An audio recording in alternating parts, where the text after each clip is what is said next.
These former OFWs found fortune in real estate and now they're empowering fellow Filipinos struggling overseas. Let's now have an exchange with Terence Ray Lim and Tet Kudyamat Lim. Maraming salamat to both of you, Terence, Tet.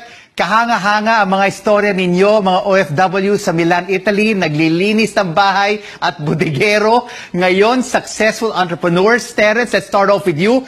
Bakit ninyo naisipan to be financially independent and be your own boss? Ganito kasi, Rico, no? Di ba, Rico, pag alis natin ng bansa, I know, OFW din kayo, di ba?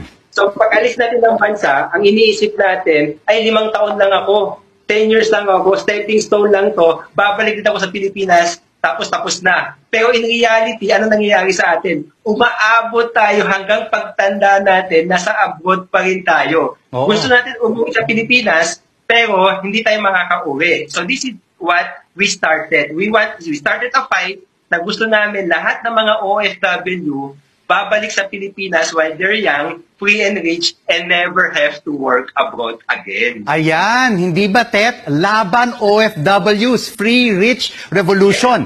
Pero how do you go about this? I'm sure it's not easy, Tet. Yes, kasi po we experienced being an OFW in Milan, Italy, me personally for 15 years. And dito po nakita namin what is the right formula to help many with freedom and with enough money to survive staying in the Philippines and retirement. So we teach them a lot of trainings. We share what we have experienced in life. So we give free seminars. We have 3 M's, which is the teaching them the milestone, educating them, and then we teach them how to do the missions, helping the poor Filipinos. And then number 3, the most important to change their life is how to earn millions through our freedom business. Ayan. Nako, maraming kayong natuturuan mga overseas Filipino workers at mga Pinoy dito sa Pilipinas. Terence, marami sa ating mga kababayan ang balik Pilipinas kasi nawalan ng trabaho dahil sa pandemya. What is your advice for them kung gusto nilang magtayo ng negosyo?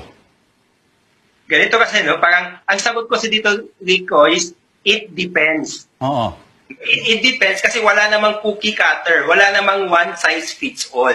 So ang unang tanong ko sa kanila, if eto bang pagnenegosyo nyo, is this your first time? And karamihan, ang sagot sa akin is 90% of the time is ito yung first time nila. So pag nagnegosyo ka, and normally if you go into a traditional business, no, ang business na magpo-poultry ka, magpipiggery ka, grocery store ka, it takes a lot of capital. And it takes a lot of experience. So pag sinama-sama mo yung malaking capital, malaking experience, sa first time na magnenegosyo, ano kaya yung resulta? Ang resulta dyan ay bankrupt. No?